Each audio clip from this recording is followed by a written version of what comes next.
Hi everyone, welcome back to my channel. I was cleaning out one of my enclosures and decided to show you my setup and also talk about cohabbing my crested geckos. A lot of people are on the fence about that, or completely hate it, or completely like, it's cool. But I have a 40-gallon Zilla critter cage enclosure right behind me. This one's already set up, and it has one of my males, Balthazar, and 3 females, and then I'm cleaning and setting up the one next to it. So those are 16 by 18 by 36, and I feel like not a lot of people have enclosures that big, even if they do cohab, so I just wanted to do this quick little video, and I hope y'all like it. Everything laid out super nicely for y'all on my bath towel. It's okay.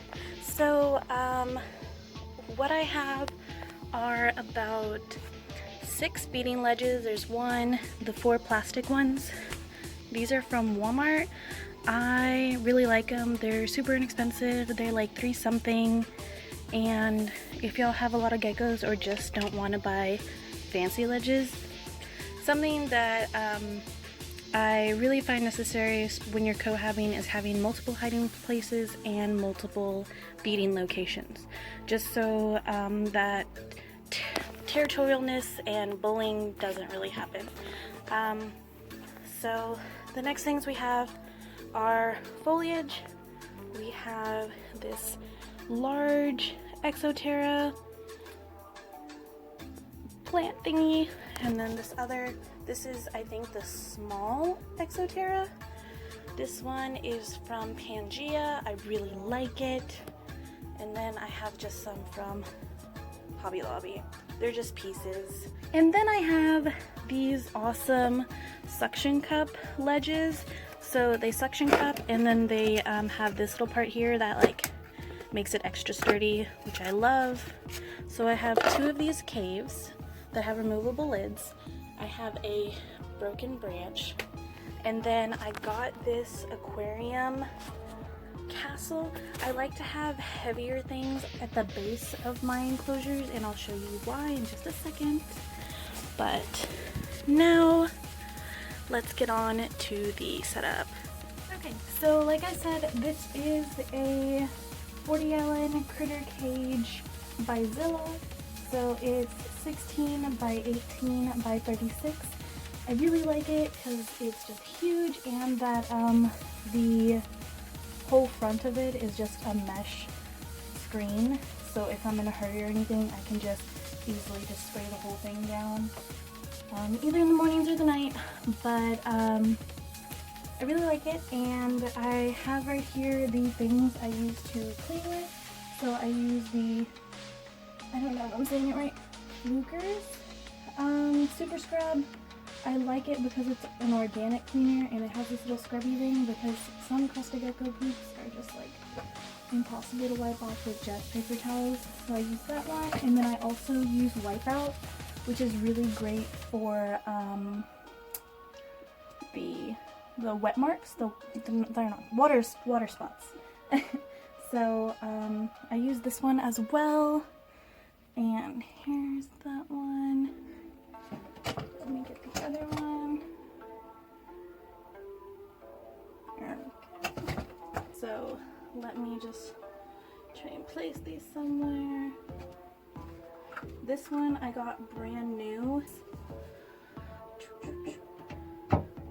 I really like those, but they're just a little pricey.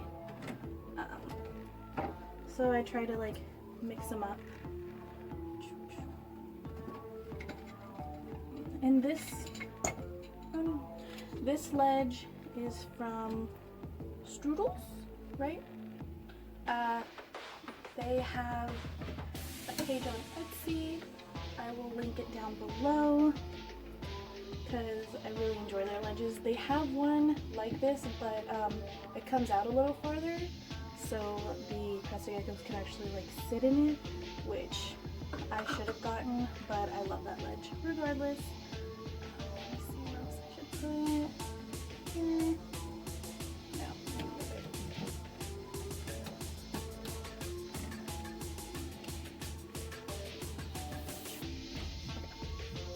Now, I like to start with the biggest piece of foliage, which is this guy. So I'm going to put him right here.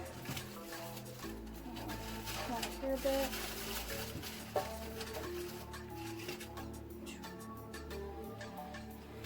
And then this small guy, up here.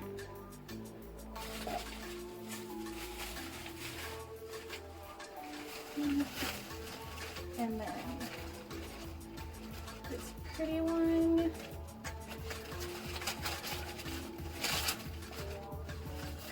Let's see. I like when they have the metal rods inside, so they're like, you can manually, not manually, you know what I mean. You can adjust them.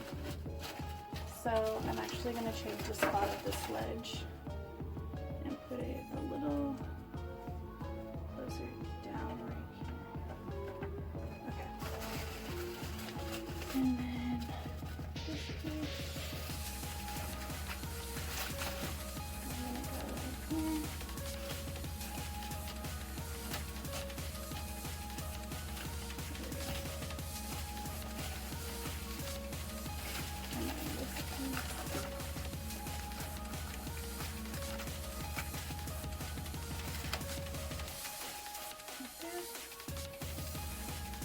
And I feel like an important thing is to have the foliage and ledges where, well, the foliage and like these ledges where they can reach other levels.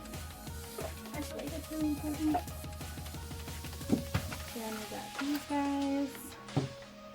I'm gonna put one here.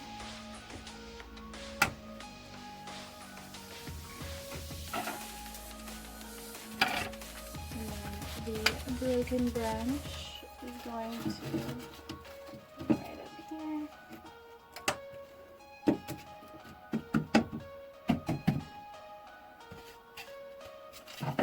Their lids.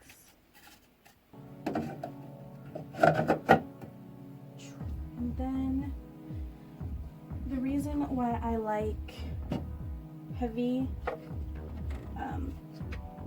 things for my bottom is just so the paper towel that I use as a base won't slide around very much. And then I have this branch. I think I want to put you laying like that. Man down. And then also what I like to add in is lay boxes. So this, oh, hello, but this is the exact same enclosure, just a little bit of a different setup, and there are 3 lay boxes here. I don't know if you can see. And add some paper towels to the base of these. I forgot to mention that. That's kind of, it's not super important, but I feel like it creates a nice soft place for your crested geckos to lay. It helps make sure the poop and any food that falls doesn't get stuck to the plastic. And in my experience, they like to lay in the little areas. But yeah, here is the basic setup for my 40-gallon Zilla.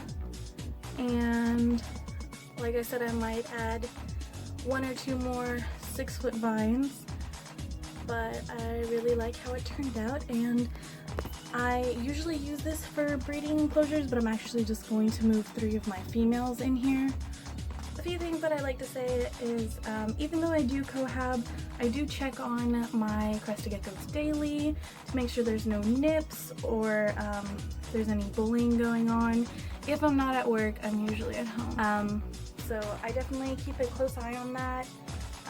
And since there are multiple geckos in here, I definitely recommend a lot more ledges, foliage,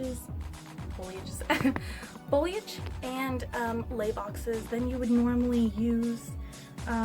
This is also just like my basic breeding setup. I don't like to just keep a male and a female in a smaller enclosure together.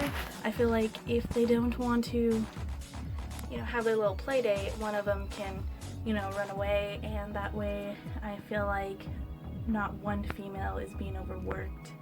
That did happen one time. There were 3 females and a male, and my boy Renegade really liked this girl Ruby, and I noticed she was getting picked on quite a bit, so I separated her. I have, as you can see up top, I use tubs. These are for my baby juveniles, and this is for one of my sub-adults, but I have larger tubs for my adults, and I like to rotate them in those tubs just to make sure that they get their rest time. So I had Ruby in her tub for about 3 months when I noticed that she was getting picked on, and also I don't have her breed with Renegade anymore. So you just definitely have to keep an eye out for stuff. I'm not saying cohabbing is gonna be awesome and you can just leave them and they're gonna be best friends. It's something you have to check daily, and also I am using this for breeding purposes, and I just like it. It looks really nice. So yeah, I think I touched up on everything. I hope y'all enjoyed. If y'all have any questions, comments, leave them down below, and turn on that notification bell, because, you know, I'm gonna be putting out new stuff, hopefully weekly. Don't hold me up to that, but yeah, thank y'all so much for watching, and y'all have an amazing rest of your day. Bye.